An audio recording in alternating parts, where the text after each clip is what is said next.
Hello friends, இன்றைக்கி நம்ம கீரை நட்டிருந்தோம். நிறைய கீரைகள் இருந்துச்சு. அதை எப்படி இடம் மாற்றி நடணும் அப்படிங்கிறத பார்க்க போகிறோம்.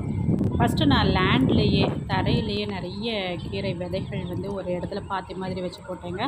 ஆனால் வளரலை. ஏன் அப்படின்னா, அந்த மண் எங்களுடைய மண் ஒரு செம்மண், இறுகிரும். உடனே எவ்வளோ தான் தண்ணி ஊற்ற ஊற்ற மண் இறுகிருமே தவிர விதையை வளர விடாது. சரி, வெயிட் பண்ணி பார்த்தேன், விதை வளரலை. அதனால் ஒரு சின்ன டப்பாவில் அந்த விதைகளை போடும்போது நிறைய போட்டுட்டேன் போல். அது எல்லாமே வளர்ந்துருக்கவும் இடம் பத்தாதுன்றதுனால இது எல்லாத்தையுமே எடுத்து ஒரு நிலத்தில் நட ஆரம்பிச்சிட்டேன்.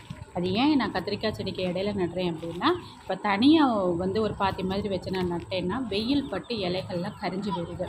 அதனால் இது கத்திரிக்காய் இலைகள் நிச்சயமாக அதை கொஞ்சம் பாதுகாக்கும், வெயில் இல்லாமல். அதனால் அப்படி நட்டு அதில் ஈரப்பதமும் இருக்கும். கத்திரிக்காய் செடிக்கு நம்ம ஊற்றுற தண்ணி எப்போ ஈரப்பதம் இருக்கும்போது வாடாமல் பாதுகாக்கும் அப்படிங்கிறதுனால தான் அப்படி நட்டேன். ஸோ கொஞ்சம் கீரையும் எனக்கு கிடச்சிது. குவான்டிட்டி கம்மியாக இருந்தாலுமே ரொம்ப நல்லா இருந்துச்சு. ரீசன் என்ன அப்படின்னா, அது உரம் இல்லாமல், கெமிக்கல் உரம் இல்லாமல் நம்ம வளர்த்துன கீரை அப்படிங்கிறதுனால டேஸ்ட்டும் நல்லா இருந்துச்சு.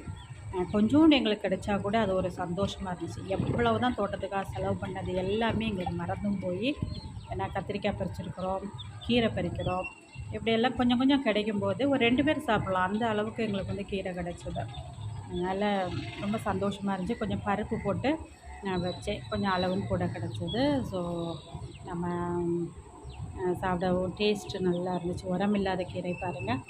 நாங்கள் அப்படியே தூக்கி போட்டு விளாட்றதுல எங்களுடைய சந்தோஷம் எல்லாமே உங்கள் மைண்டில் எவ்வளோ சந்தோஷமாக நாங்கள் இருக்கிறோம் அப்படிங்கிறது தெரியும். ஸோ நீங்களும் இதை மாதிரி சின்ன சின்ன இருக்கிற இடத்துல சின்ன சின்னதாக ட்ரை பண்ணி கொஞ்சம் மைண்டுக்கு நல்லா ரிலாக்ஸாக இருக்கும்.